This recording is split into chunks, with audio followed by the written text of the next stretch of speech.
he's obviously not an alien. So like he's doing something. I don't think it's that obvious that he's not. Foreplay, presented by Barstool Sports. Sickness. I feel like everybody's getting a little sick. You guys feel like you're getting a little sick lately? People around you are getting sick? I feel the sniffles coming on here and there. I've also been traveling like crazy, going to college towns, doing the whole deal, shaking a lot of sweaty hands. But I feel pretty good. No one around me is sick just yet, but I know it's coming. Yeah, I feel okay. I'm largely isolated. I don't see too many people down here, so I'm not sick. When you isolate yourself, you're just not that sick, which is great. But it's unfortunate to hear that you're sick. It's probably coming around. It's been a little sick. I feel like a lot of people got the sniffles around. I also, whenever I go back to Arizona, it's like you get a sore throat. My lips get super chapped because it's so dry. You're not used to it. So it's almost Thanksgiving. I was thinking about that today. My buddies are all texting me. You coming in town? We playing golf. It's almost fucking Thanksgiving. How quickly did that happen? The holidays are fast approaching. Every year I say I want to soak it all in. And I had that whole speech on the podcast the other day about really taking time, not rushing through things.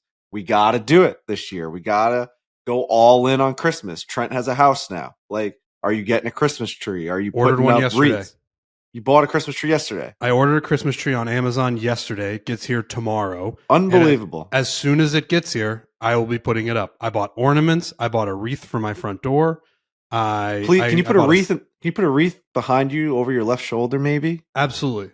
Done. The one I ordered for my door, it's now going into this office. I don't know what you guys put on the top of your trees, but I ordered a Santa hat to put on the top. I know people put stars. I know there's a couple things you can put up there. But I like the look of a Santa Death hat. Star on top of his home one, right? Yeah, my mom is such a Christmas fan and a Star Wars fan. She has a whole separate tree that is just a Star Wars tree, and it is mostly on the Imperial side of Star Wars. So it's like the Death Star is at the top, and it comes with this little remote control, and you can hit it, and it'll do dun dun dun That's dun incredible. dun dun dun dun, and it changes colors. It's fucking awesome. It's a Star Wars tree. No, I'm going all out for Christmas this year. I might get some lights. I'm doing the tree. I'm doing the wreath. It's going to be weird being in Florida because it's not going to get below 65 degrees. So I'm definitely not going to get any snow. It's not going to feel like December down here, but I want it to feel as much like Christmas as it possibly can. And I'm going to decorate my home to the nines with Christmas stuff. Yeah, I was going to say that is going to be the difference for you, because I feel like whenever I've gone down south for whether it be the TaylorMade shoot or whatever around Christmas time, around Thanksgiving, it always gets you out of the Christmas zone, just because like things in New York start to really rev up. Every coffee shop you're in, I'm sure it's the same thing across the whole country, but it's just that cold weather, hoodie up to the neck. You run inside. We have a fireplace here. You're starting to run that thing. Like it starts to feel a little bit different, but as long as you commit, if you commit 100%, you can make Christmas anywhere. You can make Christmas on a beach in the Bahamas. I'm going to commit. Yeah. As a snowbird myself, you do have to commit. You got to make the tree. You can even get like the fake snow almost that you like drape around different railings. I do that on my Harry Potter village. I put fake snow underneath the village. And then I also get LED lights and I light up the little walkway from each. It's crazy. I have a little, in my little village, I have a skating pond now, like a fake skating pond. So I'm going to get that bad boy going, but you do kind of have to create it. And it is, no matter what you do as a guy that's lived here for, I think this will be my 4th Christmas in like a warm climate. It's like on Christmas Eve, we'll play golf in like shorts and short sleeves. It's like, that's just not Christmas. You need to like feel it in your bones a little bit, I am going home for Christmas. So it's really, nice.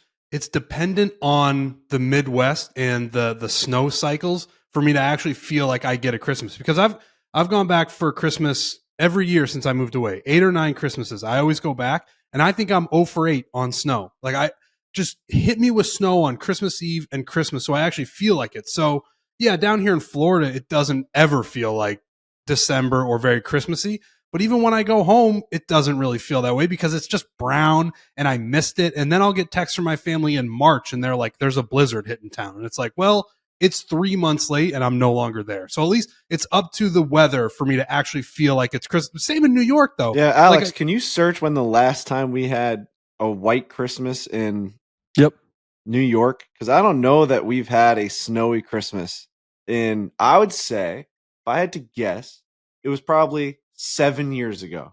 Yeah, every year it seems like in New York when I live there, not every year, but the last couple when I was there, it's 40 and gray for like 2 months, and it's not great. Now, Riggs, when did we film that video in Times Square where we got captured That was like by Time 7 Magazine? years ago. It was like Right. March. Remember, it was like what do they call them? Nor'easters at that part of the year? Yeah. Where it starts to hit with like a nor'easter. It was late. It was late as fuck. I remember that because it was unexpected. There hadn't been snow in a couple months. I was thinking back to St. Louis, and I think everybody overdoes this and thinks that like, St. Louis isn't the most brutal winter climate, but growing up, we had snow maybe half the time. I felt like growing up, and now we never have it. And I remember at our childhood home growing up, my parents have since sold that and downsized. They spent a lot of time in Colorado, but growing up, we had all these luminaries that the whole neighborhood would put out, and depending on how much curb interaction and real estate your house had, we would have like 5 or 6 luminaries that we'd put out. And for all my childhood years, I remember it being so cool, the luminaries with the snow, and then the snow with all the Christmas lights. And my dad and mom are both very into Christmas lights. So we would drive around Christmas time and just go look at all the different homes that had Christmas lights, snow. And then it started to get to a weird point where it's like everybody's putting these luminaries out and it's like 45 degrees and there's no snow and you're just putting them in the grass. And like Trent said, it's just kind of like dreary and brown and cloudy and not snowy. And it really does kind of take away from the spirit. It takes away from the Christmas spirit. The odd thing is that 2009. 2009. Yep. It said minimal December snowfall since 2009 outside of like 2020 in a couple of years. And the last on Christmas was 2 inches on 2009. That's crazy. Wow. I will say it's hard to hit it the day right on. I'm just looking for basically You within need the snow week. on the ground. Right. Mm-hmm. You need snow on the ground when you wake up and Santa has delivered the gifts and you're running down there in your PJs and there's hot cocoa and there's cheer and love and Christmas but there's never any snow. Happy Christmas, Harry. That's what we need. Sorry, what's a luminary, Riggs? Luminary is like a paper bag that has like tiny little rocks in it, and then you put a little candle in the middle of the bag and light it.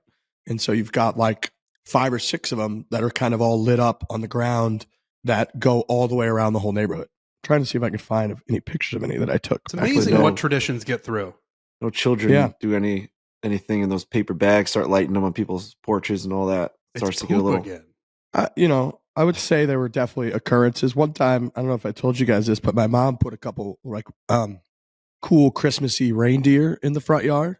Oh yeah. And then there was a whole stretch of December where like each morning she would come out and the high school riffraff had like made the reindeer like fucking each other and stuff. Like one of them. Incredible. I do think it's also up to the younger generation. Like, I don't know if I talked about it on the show, but on Halloween, I put candy out in front of my house. I was like, I want to be a part of the community. I'm new. I've been here a month, but I want to be like, I'm in. If we're doing Halloween and we're doing costumes and we're doing candy, so is the guy at this residence.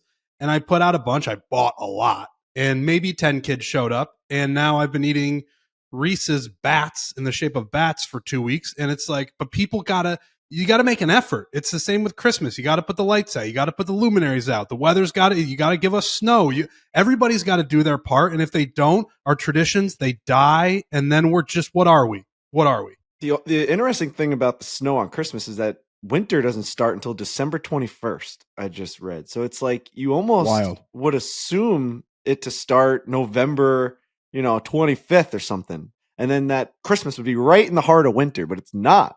You get that winter climate in January, February, March, like we were saying before. That's when you get those big storms. So it's almost like a Christmas miracle to now have that sprinkle coming down on Christmas Day. It happens once every 20 years, it seems so, in New York. But we've had very mild winters here, knock on wood. I mean, I know that we're rooting for it, but I mean, it's been pretty nice that you don't have to go out and shovel. And I remember when I bought my house, the prior owners left there because they were moving towards the city and they were getting this like really nice place in the city. They weren't suburbs people. They couldn't take it anymore apparently.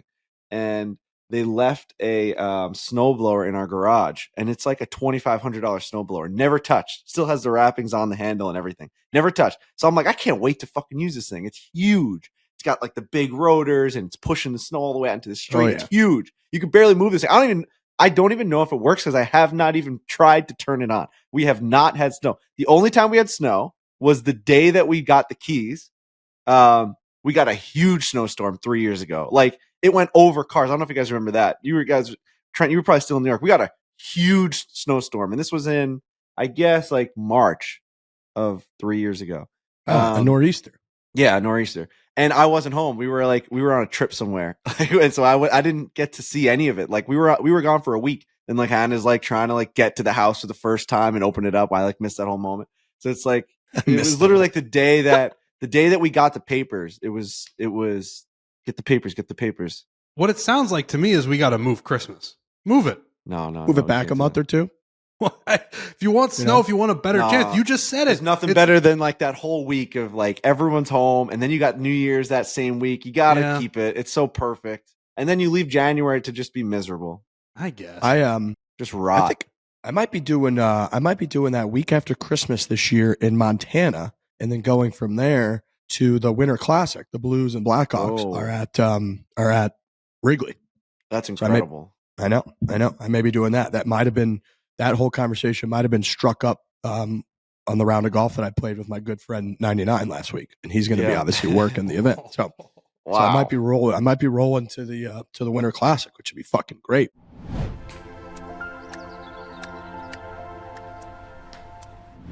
Chevy, baby, there are guys, man, and it's great to be back by Chevy. It really is American. That time of year, we're starting to get into the holidays. You're feeling wholesome. You're feeling, we just had we had a election, democracy. People were able to go vote. America, USA, and Chevy. Chevy is about as American as it gets. I'm seeing Chevy commercials, which I love to see. Their vehicles are awesome. They've always been awesome, like a rock, iconic. And now the EVs. Everybody's talking about EVs.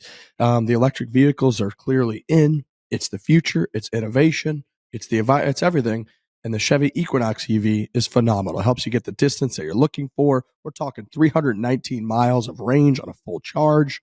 We love the Chevy Equinox EV. We've been lucky enough to see a Chevy Equinox EV in person, see the insides, the trim, the beautifulness, just the craftsmanship inside this vehicle is unmatched. The interior, the display, the 17.7-inch diagonal display, it's the best in class. It's the best. You can't find anything like it. I'm telling you right now, you sit in one of these things, you're going to realize why we've been pushing it so hard. Go check it out. Go to the dealerships. Make sure you go sit in one. You will not regret it. This Equinox EV, by the way, offers a roomy, no compromises interior with ample cargo room, convenient storage solutions, accommodates with comfortable seating for up to 5 people. Go check it out. Don't just trust us. Go check it out for yourself. Go to Chevy.com/Equinox EV to check out product info, lease offers, and amazing deals. That is Chevy.com/Equinox EV. Chevrolet, together, let's drive.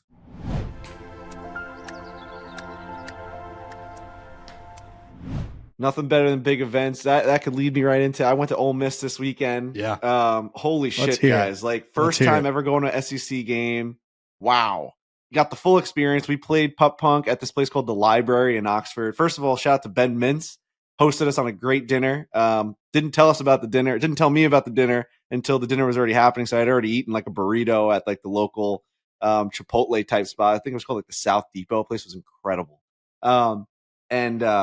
So like it was very funny to see Mincy in his element with Dave and just like he's wearing the college shirt and he's just like kind of looking around and like just this was the biggest weekend of Mincy's life. And I'm just very happy for him. Game went great. But anyway, so yeah, we play at the Library. We're doing it. So this place, the Library, is insane. It's got to fit 1,000 people. They have people showing up at 1:00 in the afternoon to get wristbands. So you pay a cover charge at like 1 PM. The whole place. I'm talking a line for a mile to get into this place. And then they get their wristband and they go home or they go do whatever they have to do on Friday night. And apparently if you got there at the time of like the show, it was like $150 to get into this bar. Like it's like the craziest thing you've ever heard in your entire life. They're surcharging every single person to go in. It's like the biggest weekend in Oxford, Mississippi history. And so it's Ole Miss versus Georgia. All Georgia fans are in town. They're barking at people. I went up to this one guy.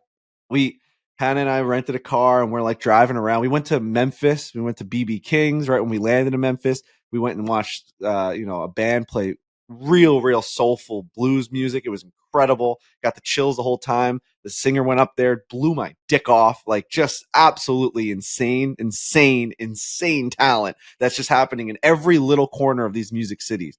He also made a reference that Memphis, he said that Memphis is referenced in the most songs out of any other city in the world. Wow.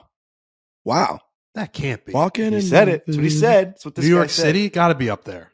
Put on my blue suede shoes and I boarded the plane. Dude, Hannah and I listened to that 30 times driving into Memphis. It was unbelievable. Great city. It was a ghost town. It was a Thursday night, but the lights were all up. It looks like a mini Nashville, and the music is incredible. The food was great. The barbecue and the ribs and the coleslaw and the beans and the bread. It was just, wow, this is, and you got pictures of Elvis everywhere. The King was there. It's incredible. It's an incredible place. I really, really enjoyed it. Oxford, Mississippi, we went to the library. We did a great show. Funny thing about the show, during sound check, like people were in sound check. There was like 500 people watching us do sound check because they were all in there at like 2:00. And I look out and this guy walks across and I'm like, oh, I look at Robbie. I'm like, that's the drummer from Greta Van Fleet that just walked by. And he's like, no fucking way. Right. He's listening to me like sound check my mic and play the drums. And like, I had to sing like Oasis and my voice was cracking because it was like 2:00 in the afternoon. I wasn't ready. So we were just trying to get a song done. And all of a sudden I watched this guy walk by. I'm like, that's the drummer from Greta Van Fleet. I pointed at him and he walked by and we didn't see him the rest of the night. I don't know if he came back to the show or whatever. And then I just saw on his Instagram, he was at Ole Miss for Georgia. So I'm like, I just texted Robbie Fox today. I'm like, he fucking was at our sound check, which was pretty cool. I love Greta Van Fleet. Wow. But he was definitely judging the shit out of us because we sounded horrible at sound check. Great show. We fucking tore the roof off the place. Amazing crowd. Just packed to the gills. Mincy went up there. We timed him. We said, hey, Mincy, come up and do a stage dive. Right? So Mincy comes up to do a stage dive, does the whole, hell yeah, hotty toddy, bim bam, flim flam, woo, the whole thing. Yep. And which is incredible. It's so electric. And then he stays up for 6.5 songs. So we timed it 27 minutes. That's a long time, right? We play an hour and a half set, hour 45-minute set. He was up there for 27 minutes, just standing there like this. He was probably like, what are you guys doing up here?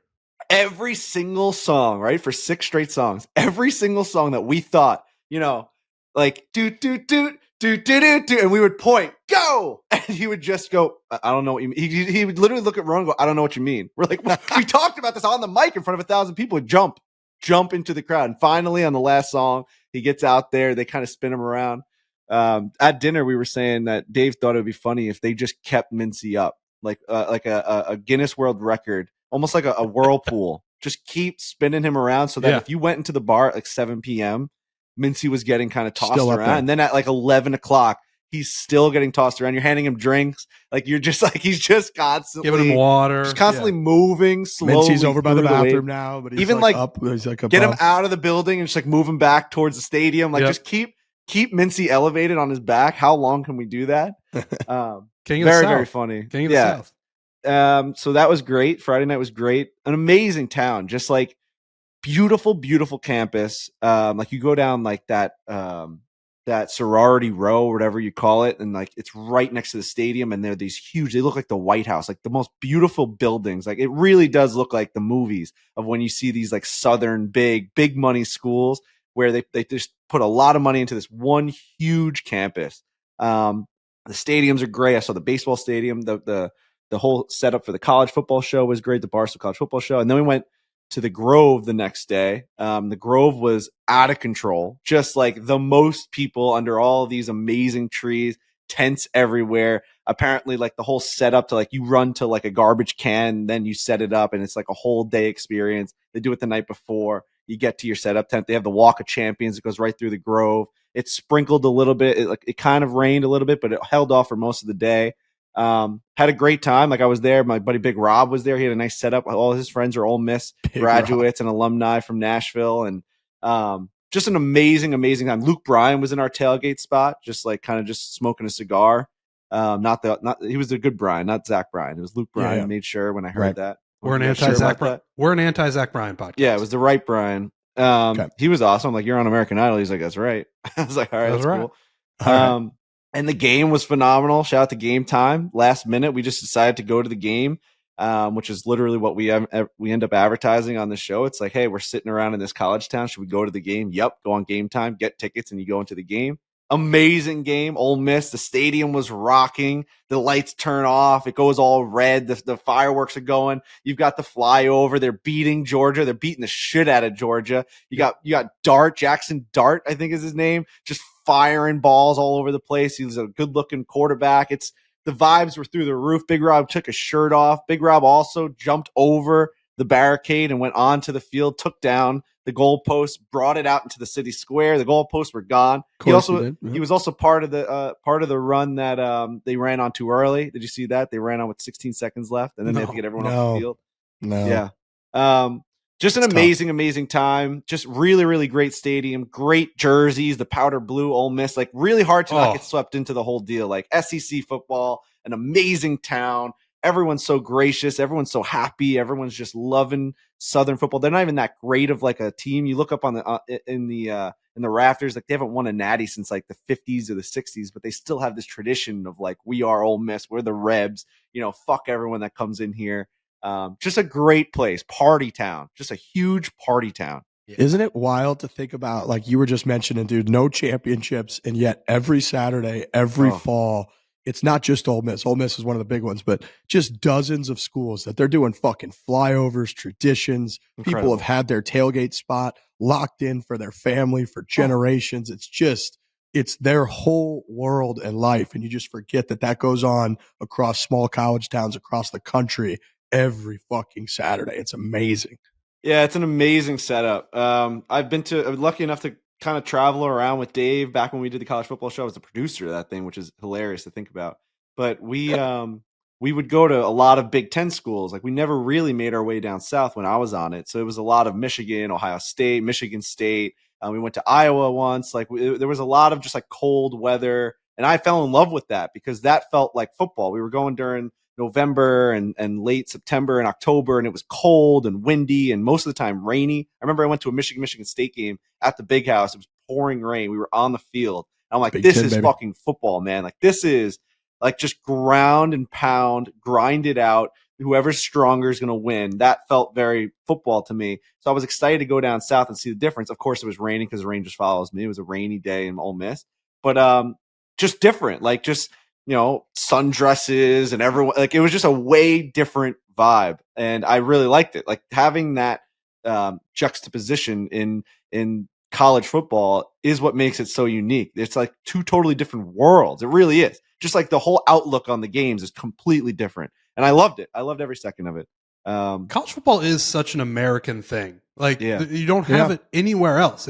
It's one of the things where it's like, this is our thing. And I guess you could say that about like professional football, but then you get into like basketball and all those other sports. They're they're international, but college football is like, that's our thing. And you're right. It's cool to see the different pockets of it. Like the Big Ten is like ground and pound.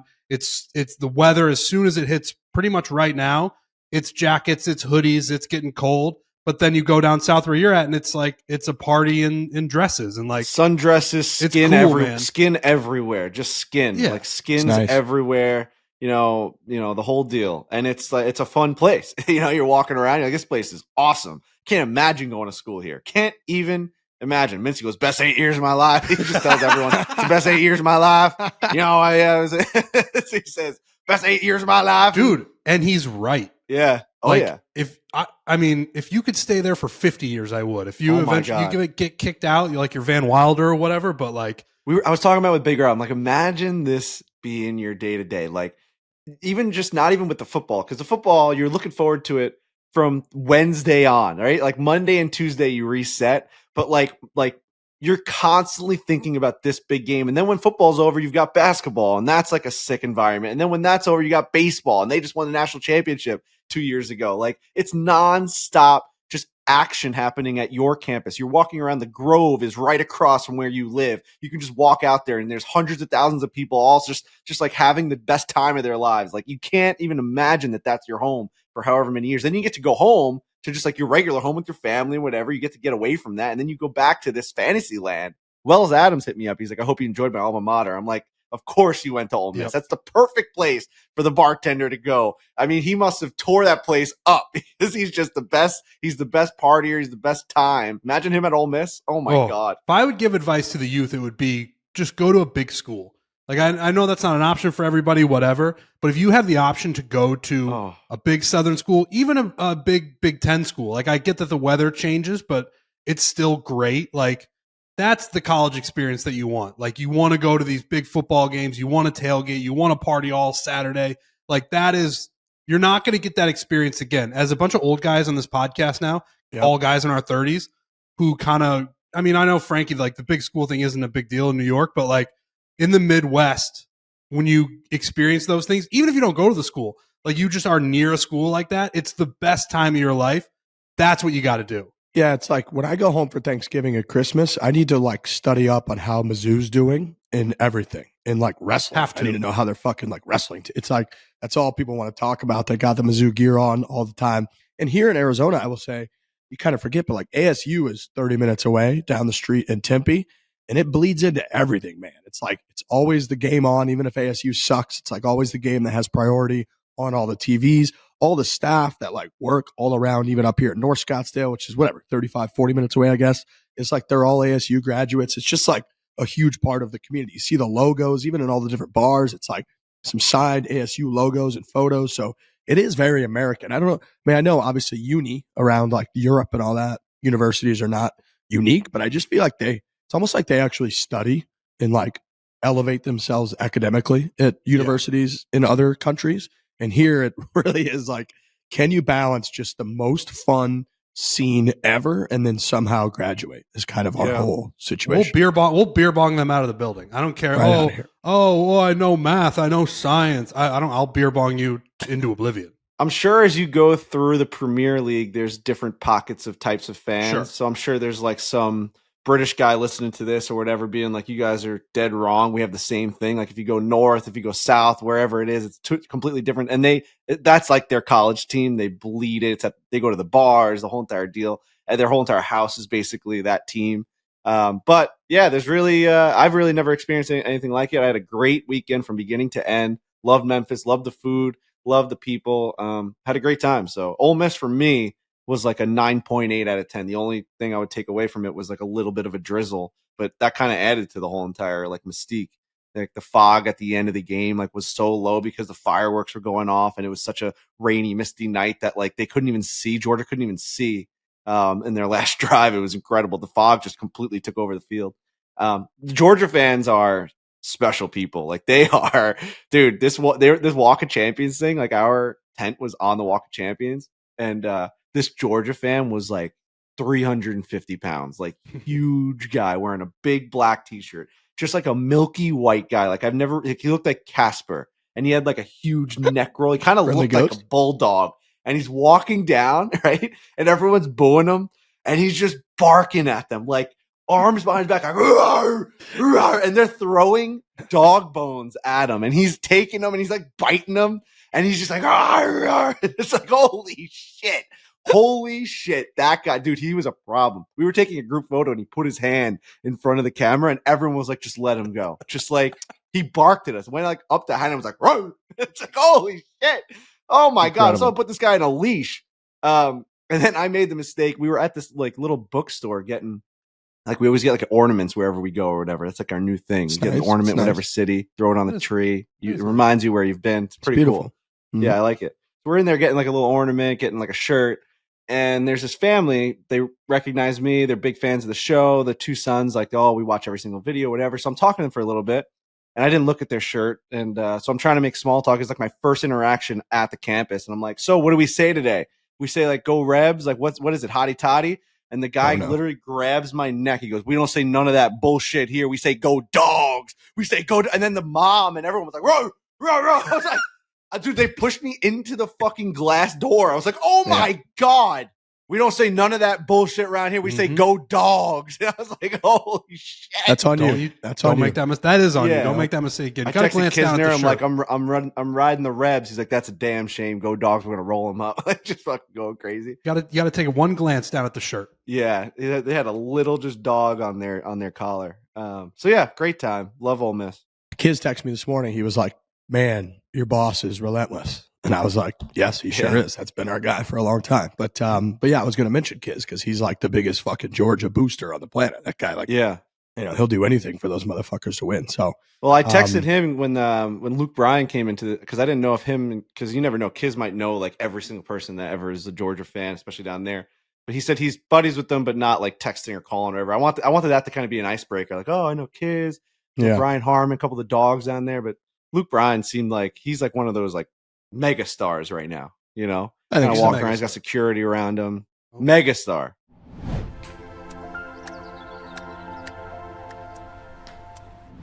Life in a golf cart is just the life that I like to live. It's comfortable. It's fun. It's just, whatever reason, it's just better than almost any other thing you could be doing. You take a golf cart onto a golf course, take it into the village, get a coffee, get lunch, get a sandwich, get whatever you want. And E-Z-GO makes the best golf carts. They've been making the best golf carts for a long time. They're reliable. Best golf courses, clubs, resorts that I go to. They've got E-Z-GOs. I think Trent Ryan's in the business of getting an E-Z-GO. We love them.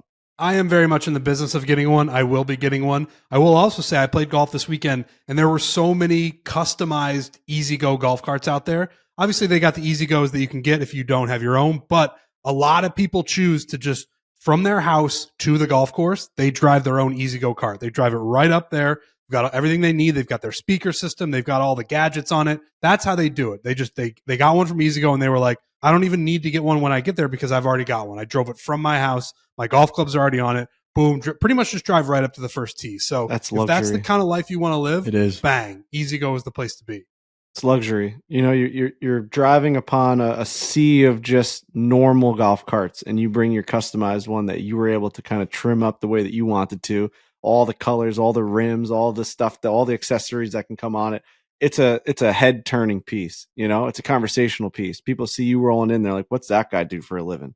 What's that woman doing in that cart?" You know, like that thing is nice. Where are they coming from? Where are they going? It is nice too. I get asked a lot about Pinehurst. People are like, you got a golf cart down there? Goddamn right I do. I got an E-Z-GO golf cart down there, and it's once you get there, once I arrive at my home down there, I'm just exclusively a golf cart guy the rest of the trip until I leave that place, and it's the best. We're giving one of these away, by the way, to one of our listeners. It's super easy. All you got to do is visit barstoolclassic.com/E-Z-GO sweeps. Enter for a chance to win. That is barstoolclassic.com/E-Z-GO sweeps. Enter for a chance to win an E-Z-GO Express S4.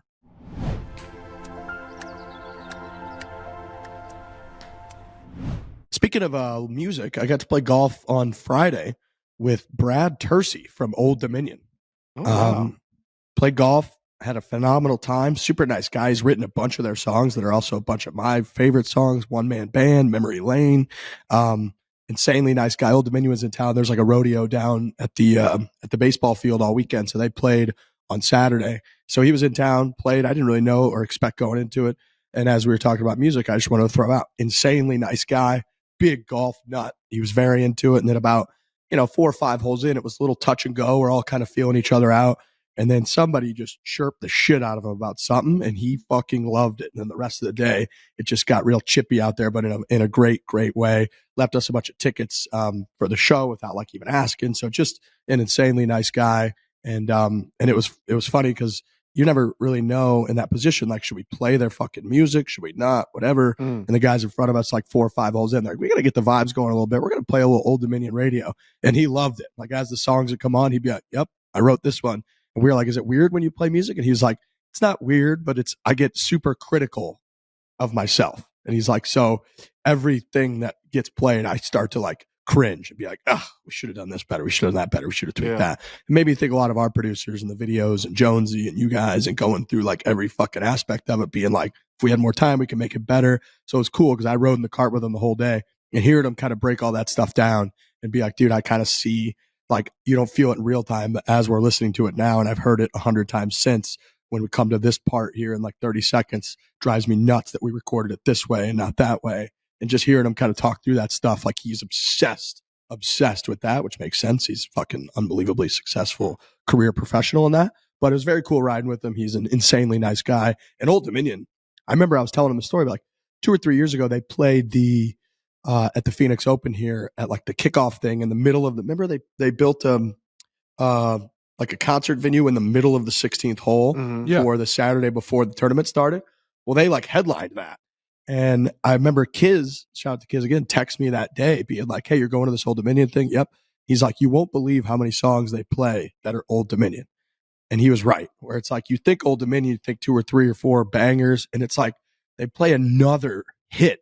And you'd be like, this is Old Dominion too? This is Old Dominion too? And they just have so many good songs. So I it was gotta cool. listen more to them. I really don't know too much about them. I didn't think I didn't really either. I probably And do, like though. I said, from the Kiz thing, you start to be like, oh shit, this is an Old Dominion song and whatnot. And yeah, Right. very humble guy. He's super nice dude, and it was just very cool riding with him. So shout out to my guy Brad. It's funny. It's like you hear fucking Billy Joel be like, "Yeah, Piano Man's like one of the worst songs." Like I don't know how it even became popular. Like shit like that. Like when they listen back to it, they like have no idea why certain things worked and why it didn't work, and some of them aren't even their favorite songs. I listened to Sturgill. I listened to an interview of his a couple days ago, and he says that about "You Can Have the Crown." He hates that song. Yeah, it's an amazing song. It's amazing. He said after he recorded it, he was like, "This is the one I'm going to be known for. I just know it." And then it's his number. It's such a good song, but he's just like, "Yeah, I don't love it." Dude, One Man Band, he said that he said that exact same thing about the Old Dominion song, One Man Band, where he's like, as soon as it came on, he was like, this is our biggest hit of all time. And I was like, #1 on Spotify. He's like, dude, it's got like almost 500 million listens on Spotify. And I was like, holy shit, is that something? 515 million. And then he like interrupted me and he goes, nope, you have no idea what's going to be a hit or not. He's like, I wrote that song in 45 minutes. He's like, I literally wrote that song in 45 minutes. And Dude, it's the biggest thing we've ever done. He's talked about it a lot, but John Mayer is like, he hates Your Body is a Wonderland. He's like, I wrote that when I was 22 in a bedroom that had a mattress on the floor. I didn't think that was going to be the song that I'm just singing when I'm 48 years old and people are going crazy. Now he's had like the Dead and Company stretch of his career, but it is those ones where you just don't know what's going to pop. You have no idea. These are we need to like have Noah Khan on like speed dial on a hotline for conversations like this. Because this guy literally wrote some of his best songs, like sitting in, a New York City apartment on the floor just with his buddies, like Vikram that we golfed with. They're just sitting there just fucking around with like different types of melodies, and he's playing it for his buddies, and they're like, yeah, it sounds good, dude. Everything you play sounds good. And then like one day it just takes off. You're like, holy shit, that's the same song from that apartment? That's nuts. Right. And Stick Season probably has 1 billion plays on Spotify. My gosh. Not to say that he doesn't like that song, but that's his #1. No, but everywhere you go. And then we even talked to him. We golfed. We're like, hey, like what's it like kind of making music for like record companies also? Like they kind of like push you and persuade you, or kind of have like a thought of how your music should sound. Notes. And then like that's always a very big hurdle to get over, I feel like, with young musicians, because then you have to get to the point where you're successful enough to record the album that you want to record. Right. So like, luckily, if you listen to the studio or whatever it might be, or the record label, and it works, then like your 3rd or 4th album, you're like, hey, I want to do this thing. Like I want to do the songs that I came into this doing. And you can kind of tell if you listen back to Noah Khan's music, way different in style and like the way that it was just kind of put out there than his new stuff. Where it's like it's just coming straight from his heart, straight from the pen. And he'll just sing like Noah Khan, just bleeding his mind out into a song, where maybe that wouldn't work as a risk, quote unquote, in the beginning. And now it's like, now that's why you come. That's why you go to the shows. The guy's headlining Hyde Park next year. It's already sold out. He's been playing in London. It's like, holy shit. So yeah, the music always just blows my mind. Just like that whole journey and like making it and finding something that just like hits. Like we looked the other day, fucking one of our pop punk songs has a million listens on Spotify. My Real Girlfriend. Yeah. Where it's just like people are just sitting there listening to that. That's a million's a lot. A million's not just us promoting it, being like, listen to this funny song. That's hitting some sort of wave of like people just listening to it at their house. Well, that's also people, somehow that gets into a playlist of theirs and they have no idea who you are. They don't know who PFT is. They don't know who Roan. They're just like, oh, this is a good pop punk song. And the lyrics are out of control. I can't imagine someone listening to that seriously. It's just about a fake You mentioned girlfriend. The ornament thing about how you go to each place and you get ornaments. It reminded me, I have joined the crew because I have this office now. I bought a golf pencil holder. Yeah, baby. So it's nice. I'm here. It really is the best way to do it. It is the best way to do it, because everybody thinks ball marker, or you get a hat, or you get something, and at first that's pretty cool. But once you start to stack all those bad boys, dude, up, putting a new one in them. When you get back from a trip and putting that, like taking the glass out and putting a new one in there, is like you've achieved something. It's like a video game. Like I have now moved on to the next level. Bang! You almost feel it go through your body. Okay, all right. So you guys have had golf pencil holders for a while. So I have a question. So we played Carnoustie when we were in Scotland. Mm-hmm. I don't know when I'm going to go back there. I have no idea. If I can somehow like order a Carnoustie pencil, is that valid? Is that something Yeah. I'm able to do? Dude, you could even reach out to them. They'll just send you stuff. My sister and sister-in-law, they went out and they got it for me for Christmas or my birthday, and they had 30 pencils in there already of all the best places that I had been. They messaged Shinnecock, and it was like, of course, like we love Frankie, like that was awesome when like we would absolutely send. And they sent like little like stickers, and they sent ball markers, and then they got stuff from Australia sent in. Like I was never gonna go back there. Right.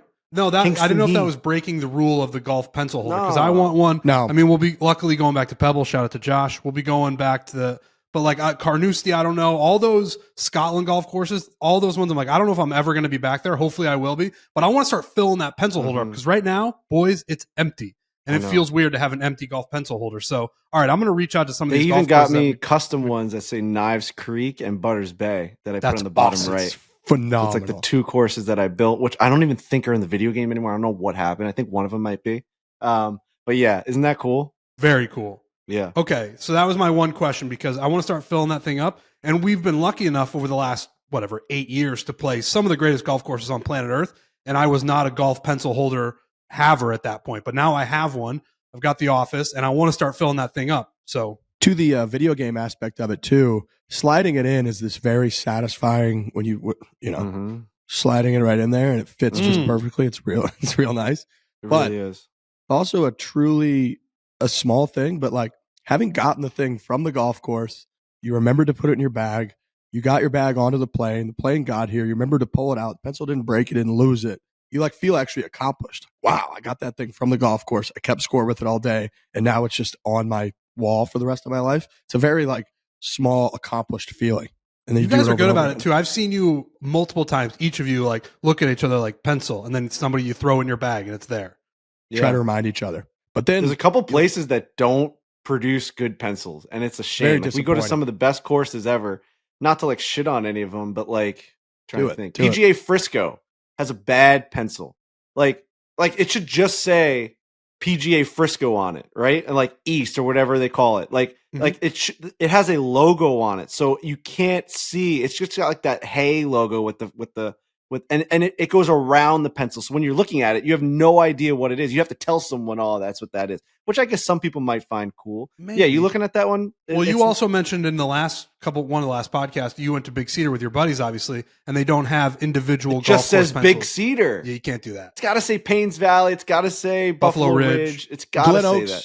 Glen Oaks is one of those, Frankie. That's got the Yep. big logo, so it's almost like Look at hard that. to display it. Because Just I say love, Glen Oaks. If it just said Glen Oaks, I love that place. We talk about it all the time. Craig, great is it call. Craig? Is it Craig? Who's Yep. the super Craig there? Courier. Dude, the Frisco one I didn't even put on. It didn't even make the cut because I know. and I love that little logo. The little what was it like the little barrel or something? Is that what It's the like logo a is? hay barrel or something. Hay and it's got like barrel, it's got But that- a flag going through it. But this one's a great example. You can't fucking tell what this is. So it's No. like I I love have no it. idea. I mean, it is Just say cool. That Glen someone's Oaks like, on "What's it." that one?" You say Glen Oaks. Like you have to know it. But I also have a bad enough memory that when I'm looking at it, I don't even remember. There's another one that we have. I don't even know what course it's from. I keep staring at it, being like, "What course is this?" Put the name on there. It's funny. Eisenhower Park. We did the Eisenhower Red for Breaking 85, and they just put the county executive on there, Bruce Blakeman. They just write his name on the front. So ridiculous. I got a started couple. modest. I bought like a 50. I think it holds 50 pencils. There was 90 and 50. And listen, we play a lot of golf, and I would probably be able to fill up either one, but I wanted to start slow. Yeah, and that's it's fun, man. It is. A couple when great I played ones here. when I played fucking Barzy at Sabonic, I told him about it. He's like, "Sick hobby, dude. You and your pencils." It's just so funny. I was like talking about it. I'm like, dude, I collect a lot of these pencils. And he gets into the cart and under his breath he goes, "Sick hobby, dude." He goes, "You collect pencils, you fucking nerd." Fantastic. I was like, god damn. Yeah, I guess it's. Just the hottest dude on the planet with the coolest careers. Like, yeah, sick hobby. Bro. He goes, Like, "Hey guys, you guys know Frankie collects pencils?"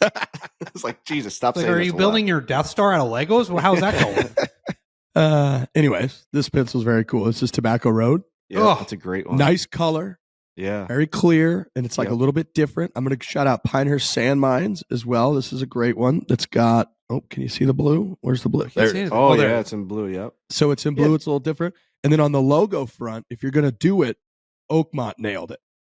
Where Okay. it's Yep. small enough Yep. that it fits because it's Yep. circular. That's It perfect. fits, Nailed and it's it. Perfect. They Yes. absolutely nailed it. This is a lesson for all the golf courses out there, especially if you want to become like a destination golf course. Big Cedar Lodge, you got to learn from this lesson. You got to get Paynes Valley out there. You got to get Ozark National. You just produce new pencils. Like, it's as simple as that. You're going to order new ones for the next month or whatever it is. I know that you have a recurring purchase on these pencils. Just change the print on each golf course's pencils. And if you have a logo, make sure that this logo is not too big so that someone cannot proudly present it. This is why you have the pencil, or else you would just have it just be blank. You clearly want it to be like a memorabilia thing, a memory. You clearly are doing this for a reason. You have the logo on there for a reason. Make it more easily readable. How does Bandon do it? Does Bandon do each individual course?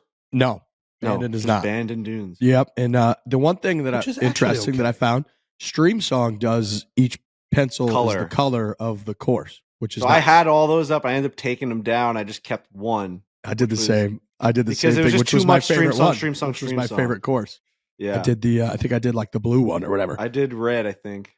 All right, this is good for me because I'm going to go back through my brain and maybe some of our videos to figure out where we've been. And Trent, if you get some, just ask for multiple, because there's probably some that I need to get also, because I jumped on late to this train. Like Australia, I would love to get some of those. I would love to get more from Scotland. Next podcast, I'm going to come prepared with a list, and I'm going to have a list of places, and we can talk about like what pencils I need and if you need them as well. I know Matt Barzell is going to turn off that part of the That's podcast, fine.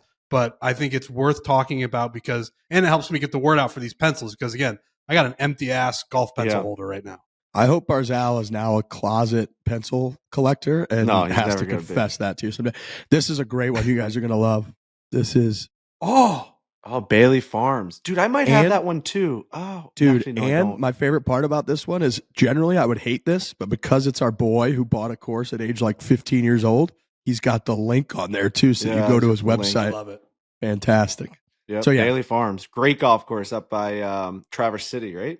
Phenomenal Yep. spot. Yep. Traverse City. This is kind of like guys who collect cards. We're a little bit in that vein, but I love it. It's a golf podcast. What There the fuck you are, wanna say there here? are. Oh, dude, what was where did they have like the number 2 pencil? It just said number. It was like a number 2 pencil. Pinehurst? No. Oh my god, I just played there. It was a yellow pencil. It was like a Ticonderoga, whatever. What are those? What's that? Ticonderoga? Ticonderoga. It literally Really? looked like that. It was like a number. It said number 2 on it, but it wasn't. Oh my god, where were we? God, I was just there. I'll have to think about it. Shit, it wasn't Florida? Like Pine Valley had a nice Pine Valley on there. That's a good one. Yep. Yep. I was But just going to that's ask nice you, in did there. you get one at the place that you played recently? Yeah, I Obviously, got the little had to. shirt on. It is what it is. That's what- I got the little shirt on. I'll just leave it at that.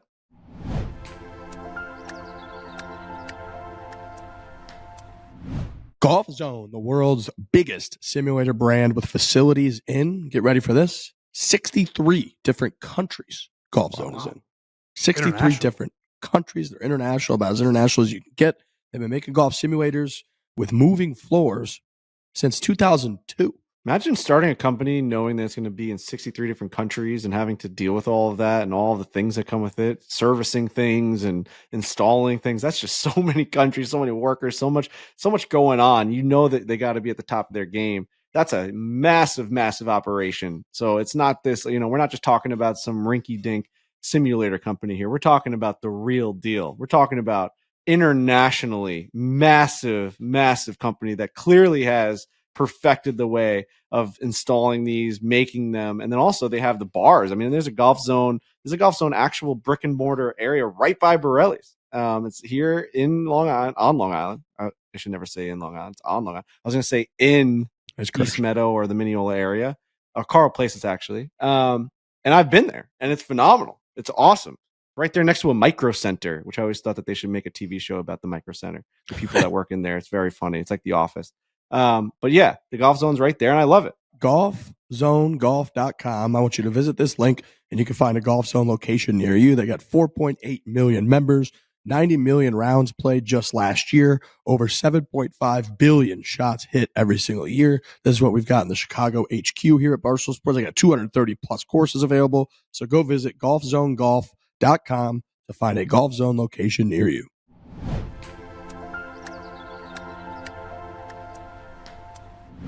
Shout out to Bernhard Langer. Yeah. Bernhard fucking Langer, this absolute machine of a man won on the Champions Tour with a 30-foot birdie putt on Sunday. Phoenix Country Club right down the street. Bunch of people were there for the Schwab Cup. So it's kind of a big deal in town if you're in the golf world. 18th straight season winning on the Champions Tour. 18th straight. The 67-year-old closed with a 5 under 66. He shot his age or better for the third straight day and 23rd time on the tour. He made the 30-footer to win. He pushed his tour victory record to 47 times he's won on the Champions Tour. And just 8 months ago, shout out to Frankie, he tore his left Achilles playing pickleball, of all things. Oh. I also saw that he announced that this upcoming Masters is going to be his last one. I don't know if that needs to be the case. Like, you know, the Masters sometimes have the guys out there who are, you're like, you know, they missed the cut by 40 strokes, and you're like, all right, buddy, like this is a small Larry field. Mize?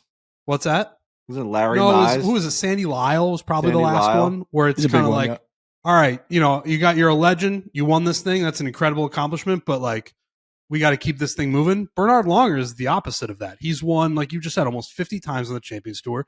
He's a machine. He recovered from that Achilles under in less than 3 months. So, like, I don't think he's the category of guy who needs to give it up, but still, Bernhard Langer it's an incredible, incredible accomplishment for a man his age. Speaking of Bernhard Langer and that whole era of golf, I was on a flight out to Ole Miss, so on our way to Memphis, and this woman in front of me and to the left of me, diagonally in front of me on the plane, Kitty corner? I had to look over at her screen because it was just so bright, and it was a dark plane, and she's watching this documentary on her laptop, and I couldn't stop watching. It was this thing called Golfing America, and I don't know if they keep this program running, but it seemed like it was back in like the early 90s or like the late 80s or something. It looked like that whole like Technicolor or whatever type of production.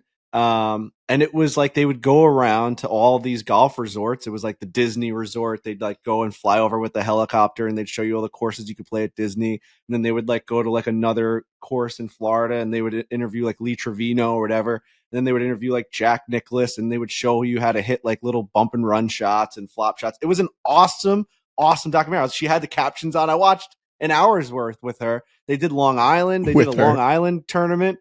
They did, which I didn't even know, it was called like the Northern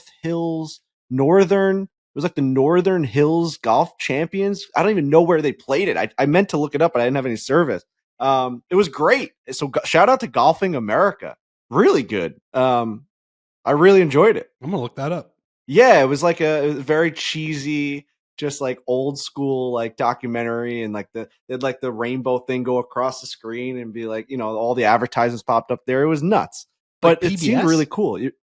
But it was just like you had guys like Ernie Els out there just like swinging nice and easy. It was just showed you how easy the game could actually be. We overcomplicate shit. Mm-hmm. Big time. PBS has some great YouTube channel that I occasionally just stumble upon. They'll have like, the thing will be called like 3 hours of U.S. presidency facts to help you go to sleep. And it's just like, they take you through the Reagan years, and with all the political shit going on, I'm just like, oh, fuck yeah, give that to me. And they're just going through and then they've got like outer space ones now. So they're like 2 hours of information on the rocky planets. And then they go through all the different moons that are around like Jupiter and Saturn. Love it. And I'm like, this is good. This is good. Like, for the right reasons kind of content out there. They're just like, you know what? These fucking people need to be able, if they really want to learn a little something about outer space and our solar system, we're going to put, and it's high production value. I mean, they got all kinds of, they put the shit on the screen that says these, the images that you see of the planets are a combination of photographs taken and CGI from our creative team. And you're like, all right, cool. It's somewhere around reality. And then they're telling you about all the different NASA, you know, probe that flew out and took 9 years to get to fucking Neptune. And that's why we're able to get this. And I'm like, I didn't even know they shot that rocket off. I had no idea they shot that rocket off yet. 9 years later, that thing checks in. It made me think of our boy there from the James Webb Telescope. What's our guy's name? Our scientist, who we probably need to check in with, by the way. Haven't checked in with him in a while. There's no way I'm going to be able to pull that name out of my brain. Fucking love that guy. I've had him on like 3 times. But yeah, they do a good job. PBS does a great job. Another good one, I'll shout out our great friends at Golf Digest, is to Frankie's point of just like it doesn't feel like it should be that much to it. But when they do every hole video at this golf course, it's absolutely excellent. They've done like the one I watched recently was Cabot St. Lucia, and it's just every hole at Cabot St. Lucia, and it's Bill Core, the architect, just narrating for like 25 minutes, drone footage of the entire golf course. He just goes hole by hole and talks about it. And they do that at so many different golf courses. I know they do it around the majors usually or whatnot, but it's an excellent production. It's not, in our whole world, it's like personalities. We're trying to make people laugh. We're doing drinking challenges, which is all great stuff. But this is just good old school golf, like nerdy porn. And I just fucking shout out to B. shit. Jones. It's great. Go back and watch some of our older videos when that was a more acceptable form of watching a foreplay video, where now everyone wants like you to get right into it. But every single drone shot had a narrator on it. So much so that we actually fucked up in the Pinehurst trip. We had like Joey Molinaro try and do like David Attenborough like accent, which is just tough to go back and listen to. Not for, he did a great job. He actually nailed it, but like it just didn't work. It was like a weird, we tried something out. We tried something new. And then we would go and try and get the architects. Like we did Tobacco Road. Obviously the architect is no longer alive, but like they had the pros and like the current superintendents doing it. Didn't we have Links Gyms? Didn't Links Gyms do one? Links Gyms did one for sure. Yep, he did one for sure. Yeah, he did. You go back and watch those travel series videos. Yeah, it was just a different style. We should go back and do one full blown you have to find the right place though. It's got to have like the architecture history. Actually, we did that. Yeah. We did it at the Lido. We actually did that this year. This year? Awesome. It probably came out this year, right? I think we filmed it last. The Lido is like, that's exactly what I'm talking about. Like he interviewed everyone that has to do with the Lido. We had all the history in there. Every single hole has a story to it. If you watch one of the videos, not only do you see us try and attack this course, but you also see all the history behind it. I do love those videos also. When I played that little course I just talked about before, I watched a Golf Digest video that showed you every single hole. Dr. Eric Smith, by the way. Eric Smith. Dr. Eric Smith. It's crazy. I put on Google AI is wild now, but I just put in the search foreplay scientist NASA, and it gives you an AI answer. It says Dr. Eric Smith, a NASA scientist, appeared on a 2022 episode of Foreplay podcast titled NASA Scientist Eric Smith, Golf Legend, Annika Sorenstam, and Frankie's Poem. The episode is available on Apple Podcasts. AI is fucking crazy. Poem. I did used to write poems. I used to write poems. I used to write poems. I do want to get to something real quick. I've been getting a lot of messages about the Ryder Cup.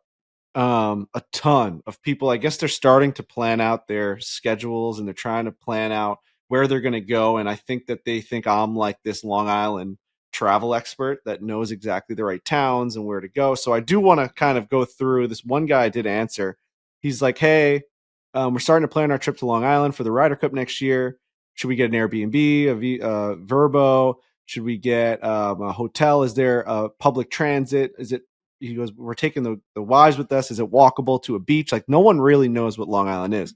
My answer to him was, if you're trying to find like a beach, you're not getting any sort of transportation to the golf course. The way that Long Island transportation all works, it's east-west. Nothing's going north-south. There's very limited amount of highways that even go north-south. You're going to end up taking side roads and little highways and service roads and all that. But everything goes east-west. Long Island Expressway, northern state, southern state. The things that do go east-west are the Meadowbrook. The Wanto will go north-south. Anyway, you're hearing a lot of words in it. No, I was just saying, like, you were like, people think I'm the Long Island travel guy. And it's like, you are. Well, here's the thing. Like you can't take like show we do. You're just a Long Island travel. You can't like stay on Long Beach and then like take a train to Bethpage. It's just like not possible. Right, it doesn't go that way. You have to stay like kind of like level to where it is because it's all just kind of one way, east and west. So my answer to that would be like, if you're trying to take trains or transit or whatever it might be, you're gonna have to look in towns. And I wrote it out like Melville or Farmingdale or even in East Meadow, Garden City. You can go to Borelli's. There's a hotel right across the street from Borelli's if you want to make that your home base. It's a Long Island Marriott right by where the Nassau Coliseum was. That's a pretty solid place to go book. You've got Borelli's across the street. You can go to UBS if there's an event there. It's 15 minutes to your west. There's also the golf course is only 17 minutes from there down Hempstead Turnpike. It's Borelli's Tap Room. You can go there if you want to. Borelli's Tap Room's another great spot that you're going to want to hit. Borelli's That's Tap Long Room. Beach. Long Beach. Okay. That's 35 minutes from Bethpage. Now, that's my next point. You can go stay down in Long Beach. If you want like a Long Island experience, go down to Lido Beach, Long Beach. You can go play the Lido, the current version of Lido. It's not what we played in Sand Valley. The public one? It's the public one. It's like a firefighters, police officers type golf course. Like you got guys out there just having a great time, wearing t-shirts, just having a good. It's a public track. It's definitely not what it used to be. I love the layout. I just wish that they took a little bit better care of it. I think it's like a whole thing. The county owns it, the whole deal. It's just never gonna get the funding that it should. But there's a lot of great towns down there on the south. Rent a car, definitely, I would say. But my preferred towns, like to look for hotels, would be that like Melville, Farmingdale, Garden City area for anyone that is looking. And just rent a car. Like make sure that you have ways to get around because it's not going to be that easy to take trains. It's not like going to a major sporting event where you can take a train in. It's going to be pretty difficult. There is a train station right there, but like where you're going to be staying, you're going to need to take Ubers there. It's just like having a car on Long Island, way better. You can hit all the spots, go down to the beach. You can go to the golf course. You can go golfing. We've put out a bunch of videos on Long Island golfing. You can go play Eisenhower. That's a really good recommendation. Any of the courses at Eisenhower, there's 3 of them there. You got Mill Pond, which is only 20 minutes east of Bethpage, where we just played. Mill Pond, we've played. Windwatch, Willow Creek. There's a bunch. Go look it up. Right around that area, there's a bunch of public golf courses that you can book as well. So, and honestly, if this is all too much for you to handle and I'm throwing too many things at you, message me. I'll try and get back to you. Or send me where you think you're thinking of. I'll let you know if it's a good spot or if it's a bad spot. Let me ask this, Frankie. Is it going to be crazy for people to go do like a day in the city? A night in the city? No, it's not going to be crazy at all. That's why I think you should kind of look on that like Mineola, Melville area for a hotel because then you can get on the train. It takes you right into the city. It's like 35 minutes right into Manhattan. Like that's if you're the staying, LIRR? Yeah, Long Island Railroad. If you're staying central Long Island, you're not going to get the beach because you're going to be 35, 40 minutes away. You could maybe go North Shore and like go look at the Long Island Sound and like those really Oyster Bay, the whole like Billy Joel area. That place is really nice as well. But if you're trying to like hit the city, hit the golf course, and that's all you're trying to do, right in the middle, stay.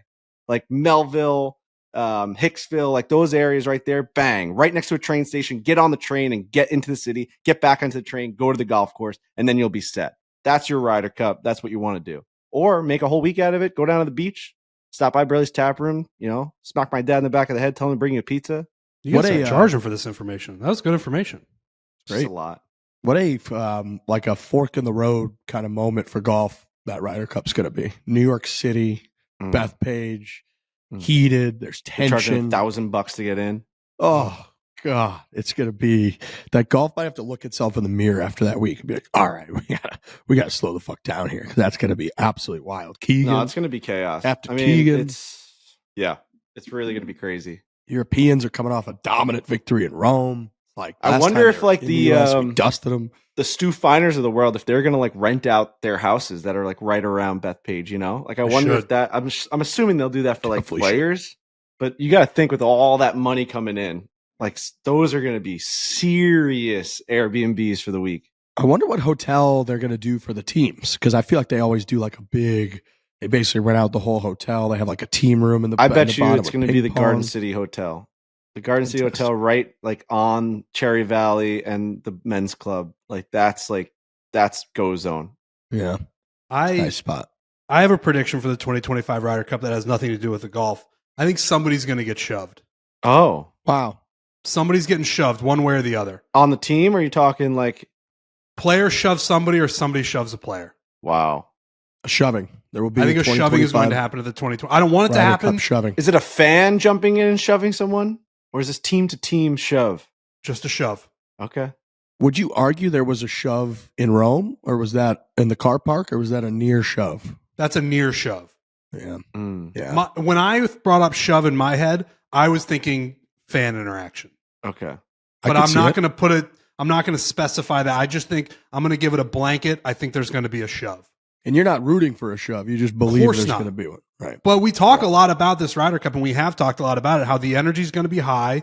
New York fans are a different breed. I don't think they would. I think they would admit to that as well. And it's just that tensions are going to be high. They're going to be on top of these players. I think a shove is going to happen.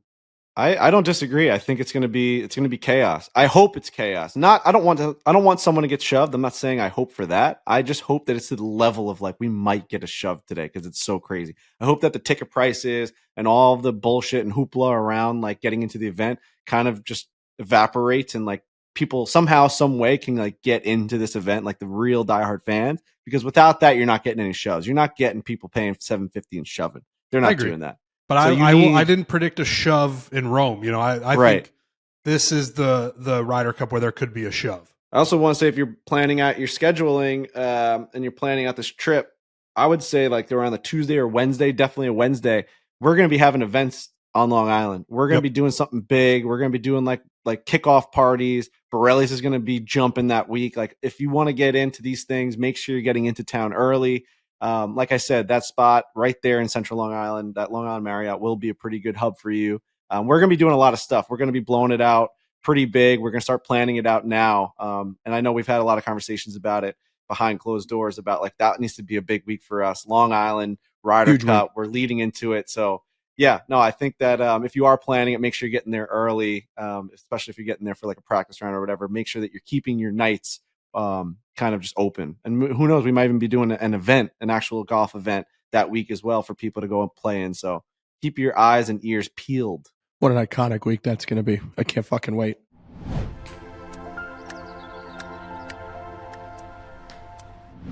We've been talking about how much we love our Precision Pro rangefinders for a while now, and today we have some exciting news to share. The Precision Pro holiday sale is underway, and all rangefinders are now $50 off at precisionprogolf.com, and I believe our friend Frank Borelli III just ran to get his because he loves it so much. Ran downstairs, and then my alarm went off because I opened up the garage. My Simply Safe went off. So then I had to run back, type in the code, get it. So now, Precision Pro, look at this. I teased this on the show last week. They were sending me something special. I don't know if this is available. I don't know why they sent it.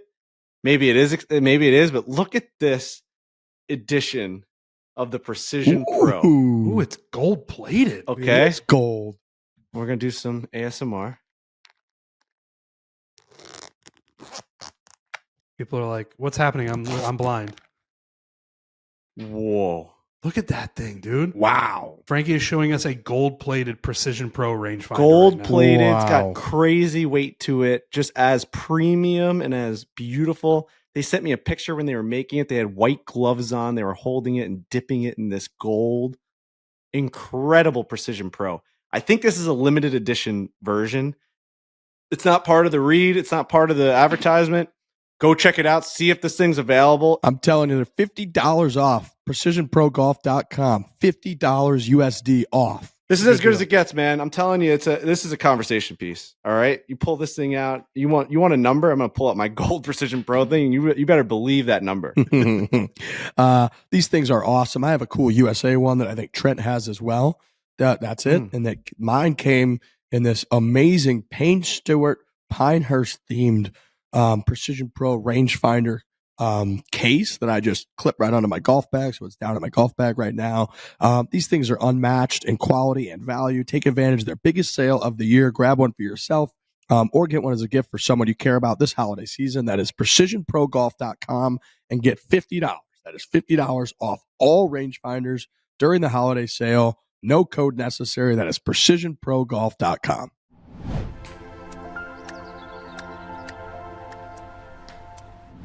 Shout out to Nelly Korda. Nelly Korda in the 2025 Sports Illustrated swimsuit issue. She's just got it all. You know, Yeah, that's big. It's Superstar. Huge. She's at the Met Gala she was at earlier this year. She's now in the swimsuit edition of Sports Illustrated. She won like whatever that was, 5 tournaments in a row, including a major championship. Awesome for the women's game. Awesome for her. We filmed a couple videos with her last year at TaylorMade. Hopefully we'll see her this year again, but she's awesome. She's great for the sport, just an absolute superstar. So shout out to Nelly Korda. It's just nice that she's leaning into being a superstar. You know, like you need someone like that to kind of take the reins and go with it. And I think doing something like this is, you get way more exposure. Way more people are going to be seeing it. She's on like one of the biggest magazines of the year, biggest magazine drops of the year, and having the best female golfer in that is big for the sport. So, I mean, yeah, she's a superstar. There's no other way to describe it. She's a superstar on and off the golf course. And I feel like she's like finding her own image now. Like she's like really starting to step out of her shell. Because in the beginning, it seemed like she was a little like shy and didn't really want to, like, there's no interviews. You don't really see her. And now she's starting to do videos like ours and starting to come out a little bit more, which is nice. Yeah, I would say too, it might seem like that's a no-brainer, But for her, that is not an easy leap to take for No. a woman. Women get unbelievably and unfairly scrutinized, especially when they put their bodies out there, swimsuit edition. People could be the worst people in the world when it comes to the internet. I can't even imagine what sort of insecurities that can drive when people are judging you and you're putting yourself out there like that. So for someone who plays golf, comes from an athletic family, she's most comfortable inside the ropes, maybe being shy and just focusing on hitting golf shots and winning tournaments. Her to put herself out there at the Met Gala and then to go even farther at the Sports Illustrated swimsuit edition is fucking awesome. It's ballsy. Again, I guarantee you there's some negatives that come with that we can't even imagine having to deal with. And she's like, fuck it. I'm doing this. I'm going to put myself out there. She looks amazing. So credit to Nelly Korda. I think she fucking nailed it. And it's just very cool to see. She could just do none of it. That's her decision. Easily. She could just win golf tournaments, have awesome sponsorships like TaylorMade, and just have that be her life. She could absolutely do that. Her life wouldn't change all that much, but for her to step out and sort of put the women's game on her back, I think that's very commendable. Same. It's awesome. So good for her. She's great. You guys seeing this Oz Pearlman, his latest fucking tricks? You see this wizard again yesterday? I thought we were talking penguin. Oh yeah, but no, I haven't seen the new Pearlman. What's he doing? Probably the craziest one yet. It's like what he did with Saquon is not to be believed. It doesn't don't even explain it. I want to watch it. All right. I haven't seen anything about him since he scurried away from the DraftKings event with myself and Trent. He did scurry away. It's just like the stuff he's doing is not explainable. You can't sit there and be like, "Oh, this is how he did it." You know, we've reaching the level now where he continuously and consistently keeps doing things that if he gets it wrong, his career's over, and if he gets it right, he has to be a wizard. He has to be. I can't wait to watch it now. Wait until you see what he does with Saquon. I gotta watch it. Disgusting. I don't know if we can use it, but do you want me to pull it up? Play it right now, and you can get your reaction after. Yeah. You don't have to use it, but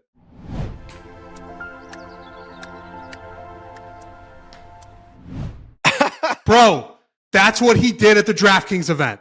Literally that exact same thing. He had he had like a Skittles or Kit Kat, and they was like, "Oh, M&Ms," and he opened the other candy and dumped out M&Ms. It's fucking nuts. How is he getting people to say M&Ms? I don't know. At multiple events, multiple places, multiple cultures, the whole. How are you Everyone's getting someone to say saying when I go into a grocery store, how much to say M&Ms? I guess everyone does M&Ms. I wouldn't say M&Ms. I wouldn't either. I have never bought M&Ms in my life. I would never say M&Ms. All right. I guess we're I back do now. love You M&Ms. probably can't I put might any of say that in, M&Ms. obviously, but it's, yeah. So Riggs and I were at a DraftKings event that we talked about in Arizona like a month ago. He did the same thing. The ones where he makes other people say what someone else is thinking, those are the ones where I don't understand at all what's going on. It's next level. It's fucked. I know we've said it on this show before, but at what point are we just not trying to figure out how he's doing it, and we're just admitting and accepting that he's magical person? I'm fine with magical kingdom. I still have yet to find someone debunk how he's doing it. Like they're able to figure out how he does the card tricks. I said that. There's a video on YouTube that will show how he did it on America's Got Talent. He was a sleight of hand. He had something on his thumb. The thumb like made an impression on the card, and then he handed it to the person. That I understand. Standing by someone and being like, guess that person's card, and him saying 2 of diamonds makes no sense. And that's the odds on that are there's math out there. It's like it's astronomically impossible to just guess that, right? Right. You got to guess the fucking card. You got to guess the color. You got to guess like the face. I mean, it's just like what? Also, the word family. Like, how many words are there in the English language? A lot. But like, also when you think back, when you go back and listen to that clip or watch that clip, he says like, pick a word that has meaning. Like the very last thing he said to the guy is like, it has meaning. So then that guy's thinking meaning, family. I don't know. He obviously has some sort. He's Even obviously not an alien. So like he's doing something. I don't think it's that obvious that he's not. And I mean, it's not acceptable. It's just not acceptable what he's doing. Got to get rid of him. Well, before we get rid of him, we got to have him on this show. We got to have him interact with you. We talked to him at the DraftKings event. He loves Barstool. He's done a lot with Big Cat and the Yak and all those guys, and he's very open to doing something with us. So before we put him in exile, we got to get him. We got to get him. I'm 100% in. And real quick, I said Oz, the Penguin. We're not going to give spoilers. The finale was just last night. Go watch the Penguin. This is a public service announcement to every single person. We've done a lot of these, TV show recommendations, movie recommendations on this show. We haven't done one in a while. this is one you got to stop everything you're doing, everything you're watching, and you got to watch this whole series. It's as good of a season of TV as I've ever seen in my entire life, from beginning to end. The acting, the writing, where the story goes, where the story ends is perfect from beginning to end. They didn't miss a fucking beat. You're on the edge of your seat for however many hours it is, 8 hours of TV. You're on the edge of your seat. You don't want it to end. You're obsessed with every single character. You want to live in this world, but you also don't want to because it's scary and it's dark and it's this crime, like this crime drama. And it's just fucking awesome that it's living in the Batman universe. And it's just, you got to watch the Penguin now. Yes, I Talking agree to with you. me. But don't let that last part about the Batman be the hurdle, because I've given that same pitch to people and they're like, I'm not a superhero guy. I'm not a DC. Nope. I'm not a like, it's not what it is. It's a crime show. Go into it being like, I'm going to watch a crime show. It has almost none of the superhero stuff in it. It's just a show set in Gotham that is about crime and this guy, the Penguin, who you just follow him throughout the whole thing. It is, Frankie just nailed it on the head, but it is spectacular. And if you haven't watched it, watch it. It's over now. So you can just binge 8 episodes. Bang, bang, bang, bang, bang. Hit them. You are going to be happy that you did because it's spectacular. I'm not going to start comparing it to things, but it's like, it's The Sopranos, but like on a more grand scale because it's a mini series. So it's like, it's got that same kind of edge to it where you're like, holy shit, these guys will do anything for anything. Like, and it's like, you can't wait to see what's going to happen next. And it's got that Italian, it's got the whole, it's just, yeah, I can't give away too much. You have to just go watch it. And anyone that has watched it, that's listening to how we're kind of talking about it right now, you know why we're so into it, because it's that fucking good. Dude, it's that fucking good. Colin Farrell puts on the He's going to win an of a Emmy lifetime. for sure. If you didn't know it was him, you would have no idea. I know he goes through 7 hours of makeup, like just to get into that character. And then the woman who plays Sophia Falcone, one of the best acting performances I've ever seen. Also, Brianna Chicken Fry's like twin. Has anyone? I said that to Robbie Fox, actually. I texted him 2 weeks in and I was like, this Sophia Falcone reminds me so much, just in the way that she looks and the way that she talks, of Brianna Chicken Fry. But anyway, watch the show. It is fucking incredible. Yeah. All right. That's all I needed. I'm going to watch it tonight. I'm very excited. It's so good. Oh my God, it's so good. Are you guys jealous that I haven't watched it yet? Kind of. Yeah. I'm glad I did. I mean, last night was like a Sunday night HBO. Yeah. You had to watch the finale. Everyone was kind of tweeting about it. It was good. It was real good. Not enough people are talking about it, though. I knew that I had it. I knew that this is an all-time show because Hannah watched my wife watched the first episode with me and then missed like the second one. And then I was watching the third one and she's like, oh, I can't believe I missed the second one, and couldn't stop watching it. So like, it's a superhero movie show, but it's not like it. She wouldn't like it if it was like Batman and Robin and everyone's like running around with capes on, like all-time show. Like last night we were like, oh my God. You mentioned the writing too. And I'm not a guy, like I'll just watch something and be like, oh, I like that. Like I normally don't notice acting performances or really writing, but the writing in it, the twists and turns, you don't know where anything's going. Mm-hmm. You think you know, and then you think you know and you don't. But another good sign is multiple times during each episode, I think the episode is over and it keeps going. Yeah, it could have ended and it just keeps going. I love that. Yeah, they'll go to like black and you're like, oh fuck, that's the episode. And then all of a sudden they'll show like train tracks and it's the next day. And you're like, oh my God, there's another scene. There's a whole nother scene about to come. They're setting up another another scene in another part of the city. Yeah, it's awesome. It's great. It's great. Go watch it. That's all we have to say about that.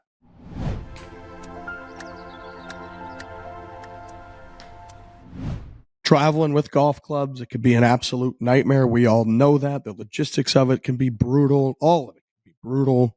Not with Shipsticks, man. Shipsticks just makes it an infinitely better experience, start to finish. If you want to use it at the beginning of the trip, into the trip, both, Shipsticks is going to be there for you. It's the best, the absolute best service you can possibly add into your travel. I'm telling you right now, I've been traveling like crazy this year. And the fact that I've been able to send my clubs home from wherever we've been has been life-changing. It is quite literally saving me hours upon the day. I get to save an hour before getting to the airport and after, where I can get right into my Uber. I can get right home. that's like 2 hours of my day that now I get to be home longer. Like, and it's not that much more of an expense.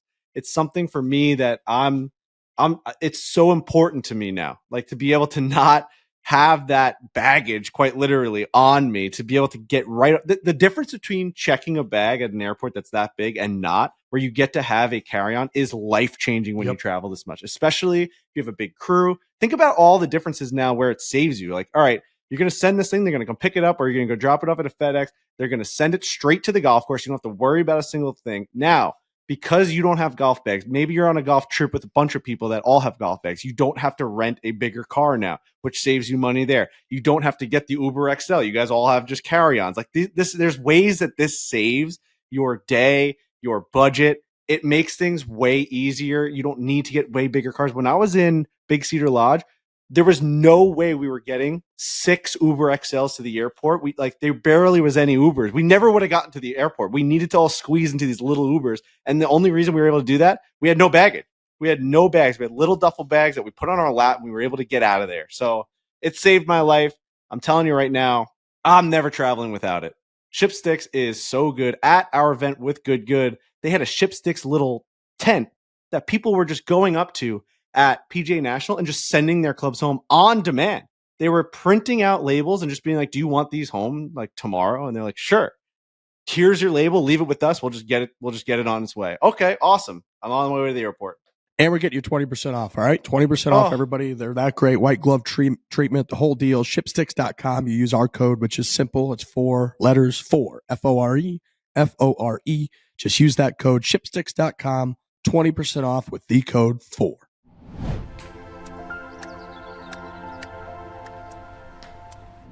Shout out to Austin Eckroat, won in Cabo on the PGA Tour. Shot at 9 under 63 in the final round. It's hard to, I get that these are not the most must-see events, fall series, talk about it a lot. The fact that you got to go out and shoot 9 under 63 in the final round to get the win, that's an outrageous round. So congratulations to him. Second tour win of the season. A couple notables, Wesley Bryan, who obviously big YouTube golf personality, finished tied for 6th. So a good week from him. Nico, our boy from a couple weeks ago. I thought he was going to win again. There was a time during that tournament I was like, he's going to win back to back, and he's going to come back on this podcast. So did I. He sent me a nice text after we had him on. He was like, man, that's fucking fun doing that stuff. So you're 100% right. If he won and was right there, he would have been right back on the show. We'll get him back on soon anyways, but he had a great week. He ended up tied for 6th. But we got to go to Medellin. We got to go to Medellin with him. Medellin. Let's fucking do that, man. Let's just go with him, though. Let's go with him. He's got to be going back. Jersey Jerry wants to go so bad. Every time I see him, Jerry is like, when are we going to Colombia? Dude, that would be an all-time trip. Boys in Colombia, we're just the most out-of-place people on the planet. Let's talk to him about that. Medellin. Talk to Nico? Yeah, Nico should come with us. Why not? About that right now. Text him and be like, dude, would you go on like a trip with us there? You know? Nico, great week. You have to find the right week. He's going to be a busy man. Yep. He's going to be he's very busy, but there's got to be a time he goes back. Like, would you ever have the time, or would you want to just kicking tires on ideas, go to Colombia with the boys, show us around, play some golf? Fuck. Hold on, I got to start with the pleasantries. Great week, dude! Yeah. Exclamation point. Thought we had another one there. Yep. Then I'm going to go. We were just talking about it. Yep. Would you go to Colombia with us for a 4 or 5 day travel series? Something like that? Yeah, well, it's like, I almost think like you put it in his, be like, what if you came with us to Colombia on a travel series? You know, like kind of get him, throw the dramatics in there. Let him start to paint the picture. You put it on his plate. What if you did this? Imagine, instead of asking him, be like, what if you, I dare you to go to Colombia with us. Right. Play golf, show us all the best food, all the best places to go. Also, we would have no connections over there, so we wouldn't know what the fuck we're doing. We need a Nico over there. I think he would love to do it. It'd just be about finding a gap in the old schedule. Fine, 4 days. That's all we need. It's not that hard to get to, is it? I don't think so. No, I think he was saying it's not. It's like a 2 or 3 hour flight from like 4 days, Florida, Miami, 4 rounds of golf. Done, dude. Done. Even if he just came for the first part of the trip. Anything. Colombia emoji, the flag emoji, or no? Just no. That might be too much. Okay. Okay. All right, sent it. Sent it. I love it. He's the man. He'll I think love about Nico. it. He's fucking great. Yeah, shout out to him. He played great. Austin Eckroat, awesome playing. I mean, that's a hell of a number there, man. That's just some serious G being played. You're just firing darts at pins. Like, you don't miss. How do you shoot that low? There's I not don't anything know. you did wrong. Like, think about how many things could go wrong on a golf course. You can get unlucky. You could hit a sprinkler head and make a 7. Like, how is everything perfect? How is everything perfect for you to go 9 under? 9 under after being many under the rest of the week. Like many under. So that's impressive. Another couple notables. Joel Damon tied for 14th. Doug Gim, another friend of the program, tied for 20th. So a couple solid finishes from them. I want to we got the Barstool Classic Championship next week. So just kind of putting that on people's radar. But all the folks that have made it, we did 25 events throughout the year. Big thank you and shout out to our staff. Go all over the place. We got from Hopper, Ryan Edwards, and his crew that kind of set everything up, to our sales and marketing and branding team, to our live events team. It kind of crosses all kinds of verticals and organizations here within the company to put that bad boy on. 25 stops, the top 4 teams from each one. They earned it. They've been waiting all year long now to get to the championship. That is next week out here at Greyhawk Golf Club. It's next Tuesday and Wednesday. So that's going to be a blast. We're going to have a good time. We got an event, the DraftKings Sportsbook, that we're going to do. We're going to do that fun. I think we're can't remember exactly what we're calling it, but it's truly basically the one shot, one wedge that you're going to get over the water. For glory or something like that. Something like that you're going to hit over from the 10th tee to the 18th green. We got people running down there doing closest too. It's a whole scene. It's a lot of fun. So that's going to be a big extravaganza next week. So just kind of putting that on people's radar that we're going to have that bad boy coming. Very fun. Always a great week of the year. A lot of people are playing, for a purpose also, which is great. They're trying to win the Barstool Classic Championship. $20,000 this year. We doubled with a lot of things that are popping up. There's all these other events and all these other brands or whatever. This is an established championship event. We go to 28 different cities across the country. We get all of these qualifying matches done, all these qualifying tournaments done. We find the best of the best at each one all across this country. We send them all to Scottsdale. We play in a phenomenal golf course in Greyhawk. They get to play both courses. You get to go to a shootout at the end. It's just as good as it gets. This is year 6. This is championship 6, right? Oh my God. From Nico already. Thanks, man. Exclamation point. And then another text. I would be so down with a bunch of O's. So this is something that we got to do. Like, we got to lock this in. Okay. Jerry needs to be there. Francis needs to be there. Nico needs to be there. We got to figure out formats, how we're going to incorporate him into the golf, the whole entire deal. And he needs to bring us around Colombia and Medellin. This is what we're talking about. This is how you grow the game of golf, by the way. You get a local Colombian golfer who's absolutely tearing it up on the PGA Tour. He's an up and coming superstar. Clearly, he's winning. He's almost going back to back on the PGA Tour. Likable guy. He's got a nice look. Likable guy. You bring him on to a big American golf series that's going to expose him to even more people, different type of audience than he would typically be in front of, and you bring him to his hometown to show what Colombian golf is like, and he's actually going to show us from the guy that's there, a native of those golf courses. He's going to show us. He's going to tear the place up. That's how you grow the game of golf right there. Okay, it's not us just going there being like, where's Medellin and where are the best, where are the best whatever, where's Medellin, where's Medellin at? Right. When are we landing in Medellin, guys? Yeah, no. We need to go with the guy. And he's like, this is what we're about. And then we get One Putt Colombia in the mix. Those guys that we talked about in the last show. You get a whole crew out there. We got 20 golfers out there. I got 13 stakes over here.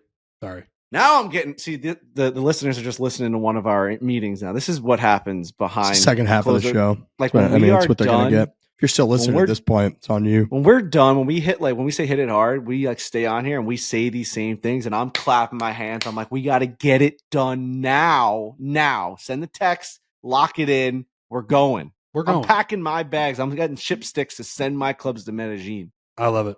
We got to do it. Incredible. Yeah, he said, I'm spending the holidays there, but that's not a great time for you guys. So we'll have to find a time that works. Colombian 3-man scramble with a laughing emoji. He said, done. Amazing. Be like, I think you need to you need to let him know that we're very serious about this. I think he knows. He knows. Great. He sent 1, 2, 3, 4, 5 texts in a row. So I think he's pretty serious about it too. Nico. All right. Amazing.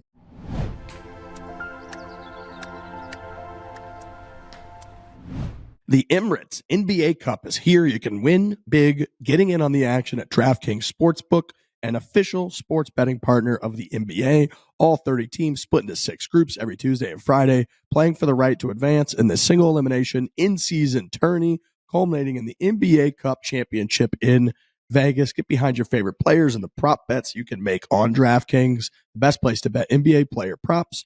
Ready to place your first bet? Just try betting on something simple. Keep it simple, like picking how many points your favorite player will have. Go to the DraftKings Sportsbook app and make your pick. First time better. Guess what? Here's something special just for you. New DraftKings customers, you bet $5 and you get $200 in bonus bets instantly. I got to shout out DraftKings because the Bushman, the gravy train, was going to the game yesterday. I texted him. I said, how are we feeling about the Bills? Shockingly, he was like, amazing. Took him -4.5. Bang. That's a winner. And then late last week, I did a nice little 2-game NHL parlay. I believe I had the Detroit Red Wings, and then I think I had the Vegas Knights.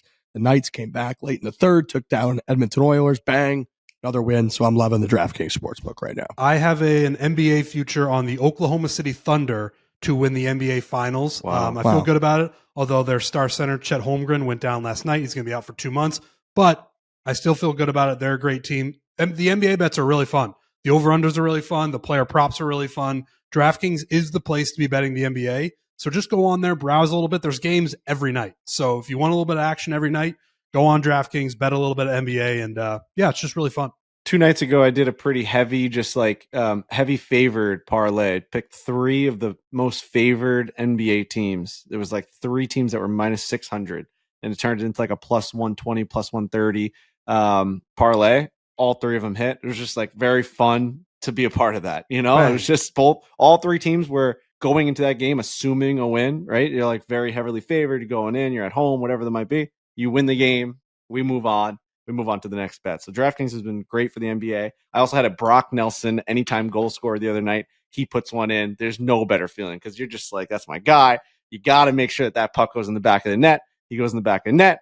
I'm going nuts. Brock Nelson +160. Let's rock and roll. Yeah, I had November 6th, 2024. My 2-pick parlay was +350. Red Wings Knights, bang, hitter. Bang. And then it's always interesting on DraftKings Sportsbook. Last night, the over-under in the Sunday Night Football game was 49. It hit 49. It ended up just being a push right in the number. So it's always interesting with DraftKings Sportsbook. So crazy how like many things have to get to that. Incredible. It's He did 5 picks in the first half. So Crazy. Oh, God, you're just thinking they're not going to get points, would do anything not to lose here, end up pushing, which felt like a win. So it's always interesting. Score big with DraftKings Sportsbook. Every point counts. Download the DraftKings Sportsbook app. Use our code FORE, F-O-R-E. That's code FORE for new customers. Get $200 in bonus bets when you bet just $5. Only on DraftKings. The crown is yours.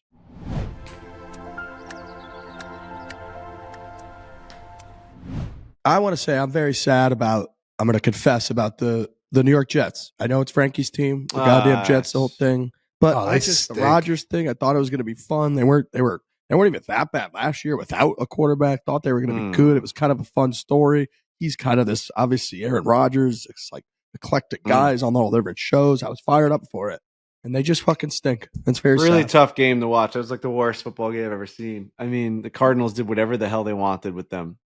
I think at one point they went 3 straight drives with a touchdown.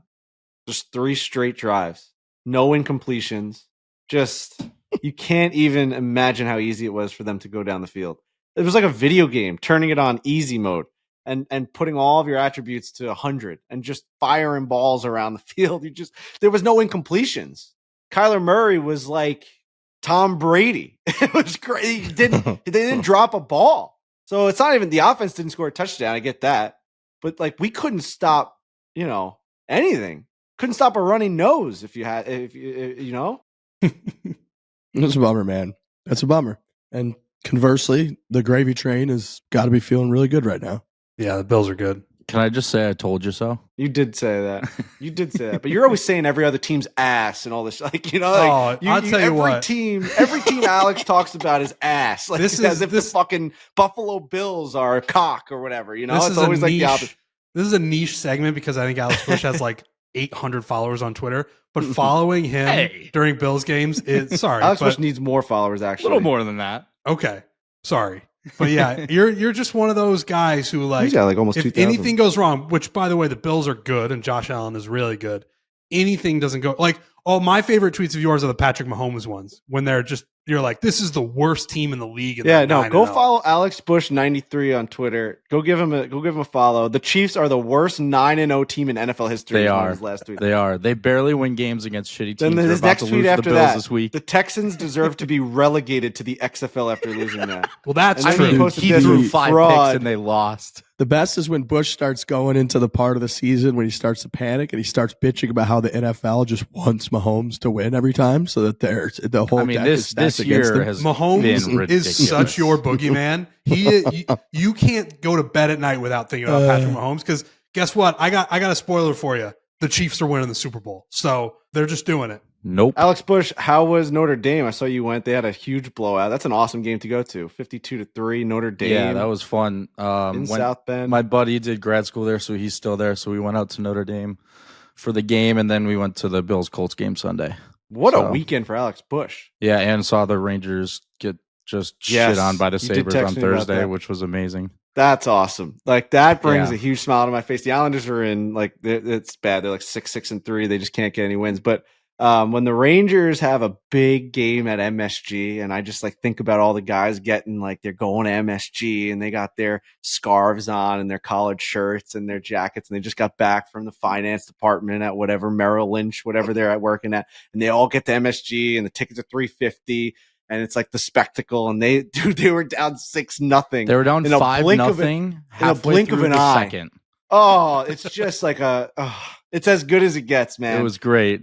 I told Alex to just keep scoring. I want 10. You said more. put up 10. Put up 10.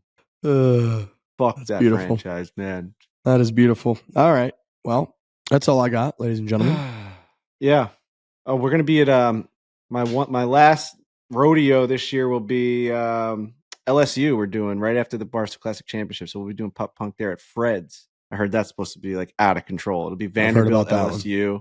Fred's is apparently this outdoor venue that like can fit. I keep asking, I'm like, oh, how many people are coming to the show? And Rowan said it's endless. It could be 100,000 people or it could be 500 people. It's this tent that goes forever.